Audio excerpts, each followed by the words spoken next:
Ever since its release in 2016, Hollow Knight has become one of the most popular Metroidvanias to date, some even attributing a revival of the genre to the game.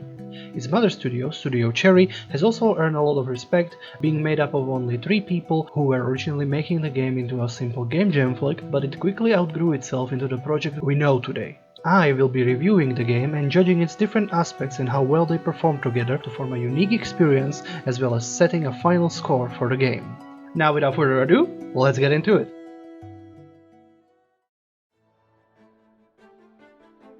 Like most Metroidvanias, Hollow Knight takes place in a 2D space, thus majority of its levels consisting of platforming sections that vary from as simple to nigh impossible. Its movement setup is strange as opposed to the usual WASD movement. Hollow Knight takes a different approach by moving the character with the arrow keys, utilizing the X button for attacks while the Z button is used for jumping. As we progress through the game, we may find different areas, some of which are locked away behind obstacles that can be overcome by unlocking different abilities, these powers also adding up to the game's combat.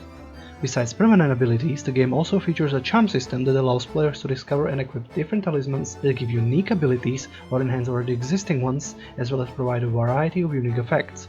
Enemies in Hollow Knight can be quite difficult, requiring the player to learn their attack patterns before approaching them. But the game also possesses a lot of enemies that don't need high skills to defeat. In other words, anyone can approach and learn this combat system quickly and easily. Combined with the game's dynamic movement, these aspects provide the player with a truly immersive experience, and for that I'm giving it a 10 out of 10.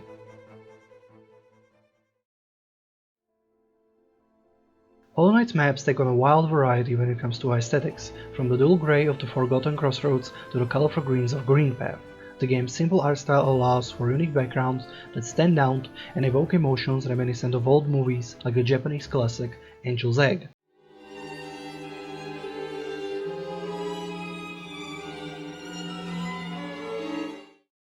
From which it takes a lot of inspiration. Furthermore, the design of characters and enemies follows for a lot of the same principles, with a huge emphasis on simplicity that allows them to move quickly and unpredictably.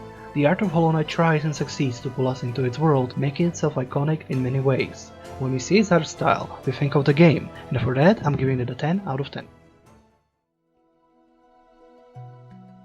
Much like its art style, the audio design of Hollow Knight not only stands out but also plays well into its visuals. The music forms a musical map to the physical map, meaning that each location, enemy and boss fight radiate with their own unique energy. Coming back to my previous examples, Green Path is playful and shimmering, showing its living nature.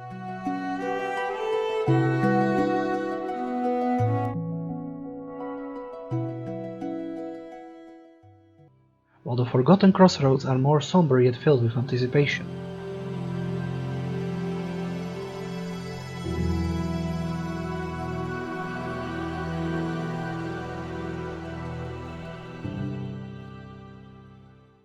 When it comes to the boss fights, the best example can be seen in the boss of the False Knight with its sharp and solid tones,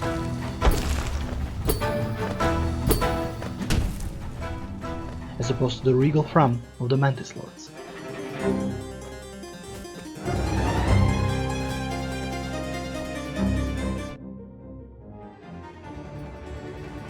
Both of these fights and many more also utilize leitmotifs, similar congregations of tones that invoke a sense of familiarity. These are used to interconnect different areas of the game as well as characters themselves. For further adding to the game's unique aesthetics, I'm awarding it a 10 out of 10.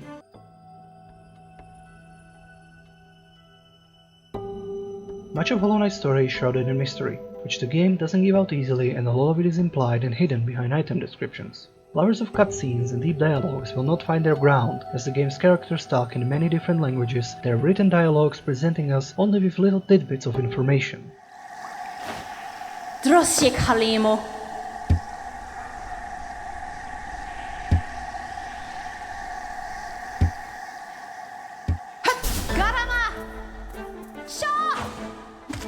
The few cutscenes that are present themselves in a cryptic manner, leaving a lot of what happens in them up to interpretation.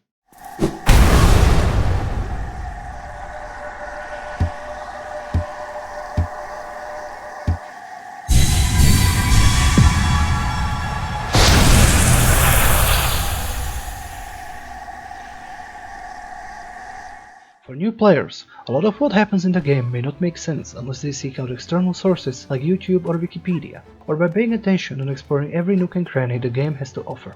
While this could be seen as a bonus, not everyone has the time to delve into the game's deep lore, and for that I have to give Hollow Knight a double score.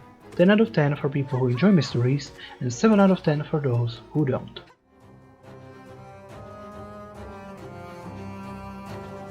At the very core of Hollow Knight lies exploration and mystery, with plenty of the game's locations being optional and unnecessary for completing the game. The game map is enormous, featuring a lot of hidden passages and rooms with rewards that a player can earn, like the previously mentioned charms. Another lesser aspect of Hollow Knight is parkour and platforming that, while usually simple, can significantly rise in difficulty in certain areas of the game, oftentimes locking important story beats behind itself. Unfortunately, these aspects only exist within extremes, either being really difficult or really simple with very little in-betweens. Coming back to exploration, a vast number of items to discover is not always a good thing, and not everyone has the time for it. For these discrepancies, I am awarding another double score, a 10 out of 10 for those who love to explore and revel in completionism, and 5 out of 10 for those who wish for a faster experience.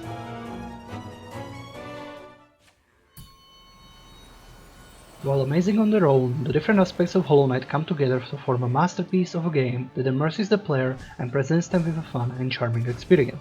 And with that, we have come to the end of the video. If you came for a fast-paced combat-based game, my score of 42 out of 50 goes to you. If however, you fancy yourself an explorer, then the game receives a full score of 50 out of 50. I thank you all for watching, and I hope I convince you to give this amazing game a try. Thank you, and goodbye.